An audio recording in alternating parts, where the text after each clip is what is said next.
Ce matin, nous allons parler du commerçant. Nous allons commencer par ce cas pratique. Fatou achète et revend des maraîchers au marché de Bafoussam depuis 10 ans pour le compte de sa mère. Fatou est-elle commerçante?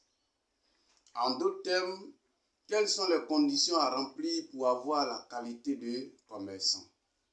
Avant de répondre à cette question, nous allons d'abord définir ce que c'est qu'un commerçant.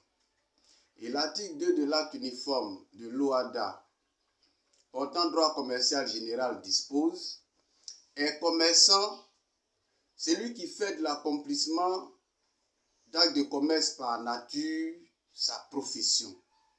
De cette définition, il ressort deux conditions auxquelles nous allons ajouter une troisième. Alors, la première condition pour avoir la qualité de commerçant est qu'il faut accomplir des actes de commerce par nature.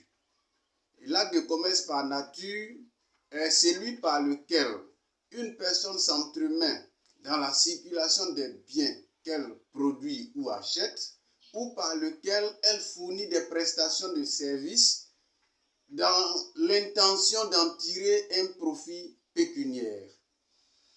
Donc la qualité d'acte de commerce par nature, l'achat des biens meubles ou immeubles en vue de la revente, les opérations de banque, de bourse, de change, de courtage, d'assurance et de transit, les contrats entre commerçants pour les besoins de leur commerce, les opérations de location de meubles, etc. La liste n'est pas exhaustive. La deuxième condition, c'est qu'il faut accomplir les actes de commerce par nature à titre de profession. Il faut faire de cela ton travail. Il faut le faire tous les jours. La dernière condition qui est tirée de la jurisprudence, c'est qu'il faut accomplir les actes de commerce par nature à titre indépendant. C'est-à-dire qu'il faut le faire pour soi-même. Voici donc les trois conditions pour avoir la qualité de commerçant. Alors, nous allons corriger le cas pratique pour vous amener à mieux comprendre ce que nous venons de dire.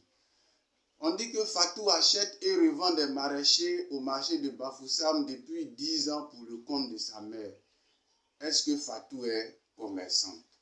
Alors, nous allons appliquer ce que nous venons de dire, c'est-à-dire nous allons voir si elle remplit les trois conditions qui sont cumulatives, je précise.